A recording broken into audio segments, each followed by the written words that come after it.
Ouais, Charlie, t'as l'air vraiment cool. T'as l'air vraiment cool. On est vraiment allés partout ensemble. On a fait les 50 États, le Canada. On est allé au Royaume-Uni, en Israël. Vous pouvez nommer tous les pays, on les a fait ensemble. Et puis il y avait toujours, vous savez, ces t-shirts à slogan qui sortaient, justice pour ceci, pour ceci, pour cela. Et nous, on était là, oh, je l'écouterai, Charlie était un frère pour moi. Et il y a tellement de mensonges qui ont été véhiculés à notre sujet, tellement de choses fausses qui ont été dites. Et on en a même rigolé, vous savez, quand les gens ont pensé que quand j'ai pris ma décision sur Israël, Charlie et moi, qui avions des avis diamétralement opposés sur le sujet, nous allions nous séparer. Non, jamais, même pas une seconde. Et j'ai dit, mais c'est la décision la plus facile que j'ai à prendre. Parce que je sais qui est Charlie et il sait qui je suis. J'ai dit à Charlie, Charlie, dans notre amitié, c'est là où moi j'en suis. Et ça bougera pas. Et va raconter ça à qui veut bien l'entendre. Parce que jamais ça ne s'arrêtera, on sera toujours frères et sœurs. On discutait de tout, de rien, des choses importantes, moins importantes, en coulisses. Et ce que je disais souvent à Charlie, quand j'essayais de le convaincre de mes idées, je lui disais, Charlie, peut-être que tu comprends pas maintenant, mais un jour tu comprendras. Je lui disais, il m'a dit, mais attends, tu crois que ça va être bon pour ta marque? J'ai dit, mais Charlie, attends, on parle d'amour là, c'est pas une décision pour ma marque. Et ensuite, il a pris le temps de s'asseoir, de passer une soirée avec Georges, et Charlie m'a vraiment soutenue. Et voici notre échange hein, par texto de ce moment-là, où il me disait, vraiment, il a un bon cœur, vous êtes faits l'un pour l'autre, je le vois, c'est clair maintenant.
Inimaginable et hallucinante. En un mot, ça fait quand même 20 ans que cet organisateur faisait ce genre de fête, de rave. C'était la première fois que ça se déroulait en Israël, la première fois que les organisateurs allaient en Israël. Et ils ont mis au courant tout le monde du lieu de la fête la veille. Et c'est seulement l'avant-veille qu'avait été décidé le lieu. Donc, comme dit Guillaume, le renseignement du Hamas, effectivement, avait fait son travail. Le problème, ce qui est absolument sidérant dans cette opération du Hamas, c'est que, en fait, elle est aussi impressionnante que si elle avait été orchestrée par les forces israéliennes, quoi. On a l'impression c'est ce niveau-là de préparation qui ben voilà, on ne sait plus Quand quoi j'ai dire. entendu cette histoire pour la première fois, j'ai toujours eu le même instinct qu'au début. J'ai du mal à y croire. Je suis allé à la frontière de Gaza. On ne peut pas faire 3 mètres sans tomber sur un jeune de 19 ans armé d'un AR-15 ou d'une mitrailleuse automatique. C'est un soldat de Tsahal, n'est-ce pas? Tout le pays est surveillé. Alors, laissez-moi vous expliquer un peu tout ça. On ne parle pas très souvent de politique israélienne, et la plupart des Américains ne le savent pas. Ces 9 derniers mois, Israël était au bord de la guerre civile. Ce n'est pas une exagération. Cette histoire de justice, des centaines de milliers d'Israéliens sont descendus dans la rue parce que Netanyahou était en train de redéfinir la constitution israélienne. Ce n'est pas une exagération, n'est-ce pas? Il a dit que le pouvoir judiciaire avait trop de pouvoir. Des manifestations étaient prévues cette semaine contre Netanyahou, et il s'attendait à ce que des dizaines de milliers de personnes descendent dans la rue. Tout cela a disparu. Patrick, Netanyahou a désormais un gouvernement d'urgence et un mandat pour le diriger. Je ne suis pas prêt à aller jusqu'à dire que Netanyahou était au courant ou qu'il y avait des renseignements ici, mais je pense que certaines questions doivent être posées. Y a-t-il eu un ordre de retrait? Y a-t-il eu un ordre de retrait? 6 heures. Je n'y crois pas. Israël est du côté du New Jersey. Quand j'ai pris un hélicoptère de Jérusalem à la frontière de Gaza, cela a duré 45 minutes. Waouh, 6 heures. Ils diffusent en direct le massacre de Juifs. Quelqu'un au gouvernement a-t-il dit de se retirer? C'est une question légitime et non conspirationniste. Le pays tout entier est l'armée israélienne. Le pays tout entier l'est. Ouais.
Est-ce que tu réalises ce qui vient de se passer?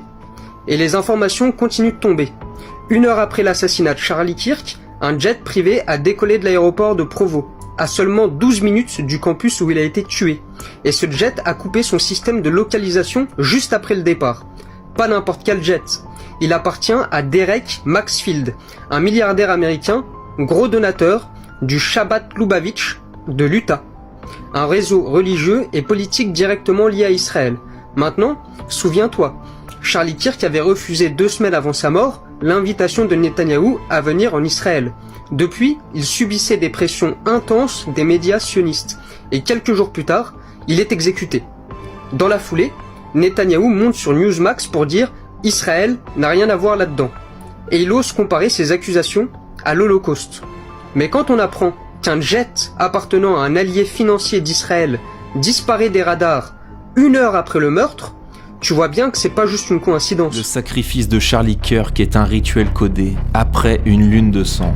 Et la veille du 11 septembre, qui est 33 jours avant son anniversaire. 33, c'est leur signature maçonnique. C'est pour ça que la chasse à l'homme a duré 33 heures.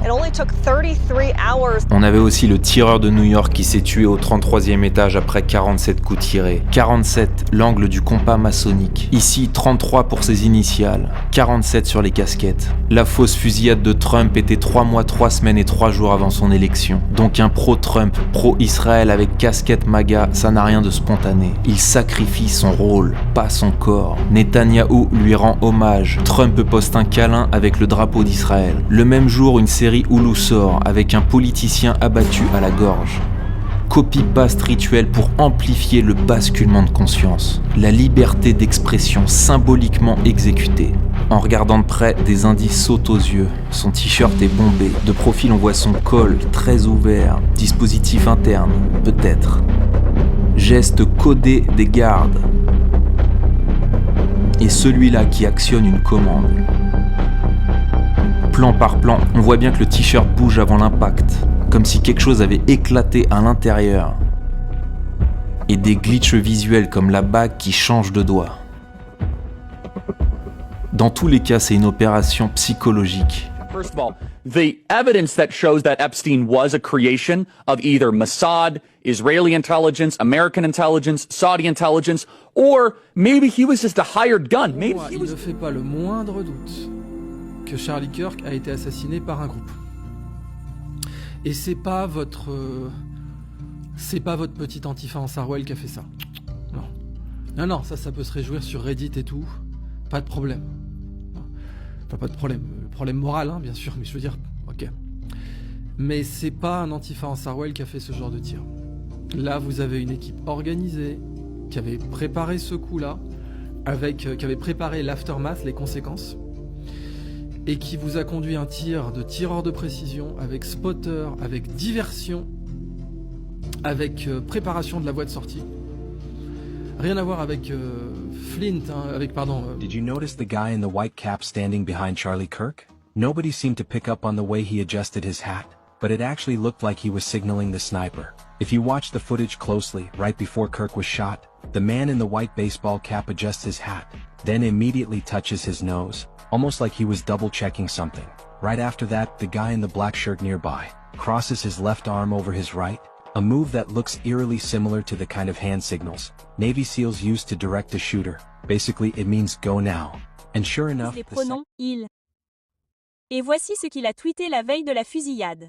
Charlie Kirk vient à mon université demain. J'espère vraiment que quelqu'un va le faire disparaître, littéralement. Disons simplement que quelque chose d'important va se passer demain. Et il a ce sourire de chien. Une fois que les gens ont remarqué ce tweet, Omar a ensuite publié ce message. Charlie Kirk s'est fait tirer dessus. Mec, je promets que je n'ai rien à voir avec ça, mais je l'ai dit et c'est tellement mérité. Après cela, Omar a supprimé son message et changé son nom d'utilisateur en Max, mais des personnes ont déjà pris des captures d'écran et archivé sa page. Ce compte d'Omar est très suspect et j'espère qu'il fait l'objet d'une enquête. Mais Omar n'est pas la seule personne qui semblait avoir eu connaissance du fait que Charlie Kirk allait être pris pour cible. Un jour avant la fusillade, ce livre a été publié sur Amazon, intitulé The Shooting of Charlie Kirk, et il est indiqué que l'auteur est Anastasia Gikazé. Ce livre a été supprimé du site Amazon, mais j'ai pu trouver la page Amazon archivée. C'est ce que l'on voit à l'écran en ce moment. Donc, oui, c'est réel. Oui, ce livre était sur Amazon. Et oui, il est indiqué que le livre a été publié le 9 septembre 2025, un jour avant la fusillade. J'ai trouvé le compte Twitter d'une personne qui dit avoir vu l'annonce Amazon alors qu'elle était encore active et, par curiosité, avoir acheté le livre, et avoir publié des captures d'écran du livre. Voici donc la première capture d'écran qu'elle a publiée, et elle a déclaré qu'elle provenait de ce livre Amazon. Déclaration publique. La première déclaration officielle est venue de Turning.us tard dans la nuit.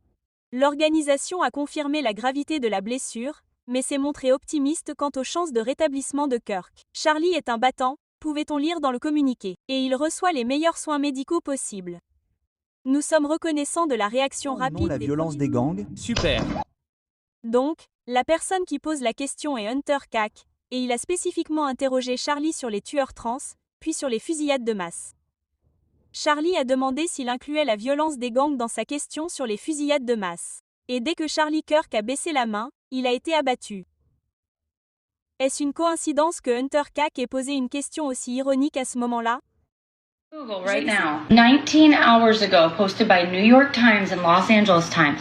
19 hours ago, saying Charlie Kirk was shot. 19 hours ago would have been September 9th. Today's the 10th. This doesn't make sense. 19 hours ago. Israel is behind the Charlie Kirk murder, and I don't believe it for 1 second. But I want you to, look at the smirk on his face. It's so absurd. That's insane.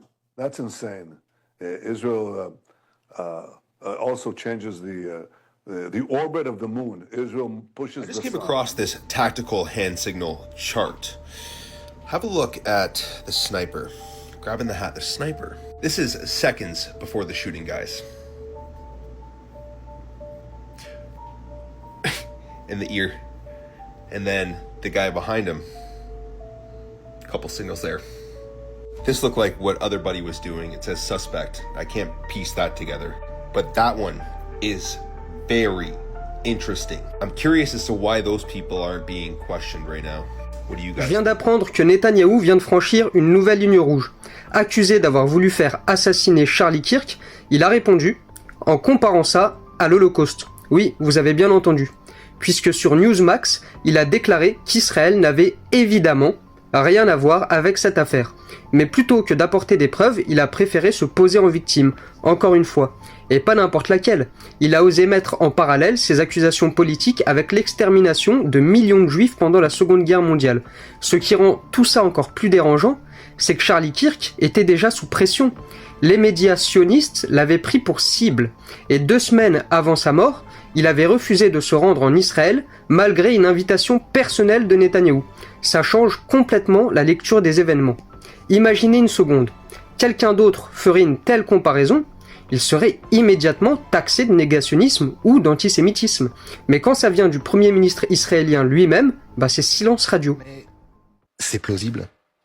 Ce serait pas dingue que des hélicoptères en action. On se souvient, il faudrait presque repasser les images où vous voyez, elles sont terribles, on s'en souvient tous, ces jeunes et moins jeunes courir dans le désert pour fuir, avec juste derrière eux les terroristes du Hamas leur tirant dessus les Kalachnikov. Donc on imagine 2 hélicos arrivant là-dessus.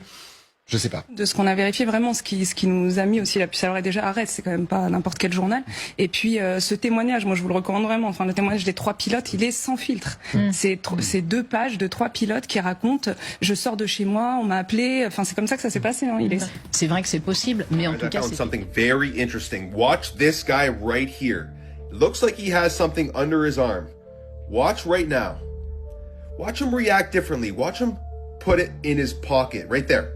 Right there, okay? All right, let's watch this in super slow-mo. Watch this guy once again, guys. Watch how he reacts compared to everyone else. Right there, right there. What is that? Right in that, right, see that? Put it in his pocket, something.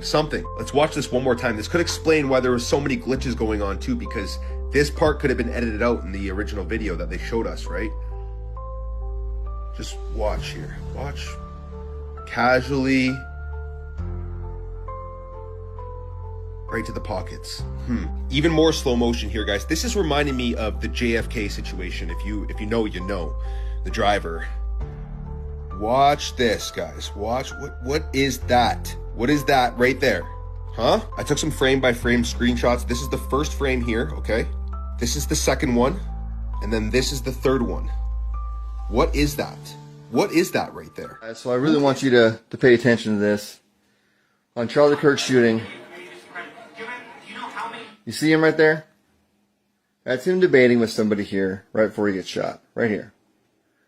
He got shot from his right-hand side. On that side. Coming out here. See the wall there? Right next to him. His people. And another wall. I'm going to make this make sense in a second.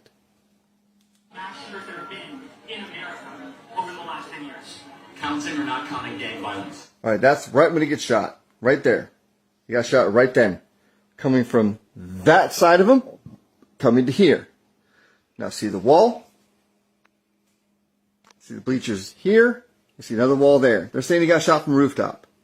Which means he would have to be up from here, going down there, because he got shot from that side, coming out here.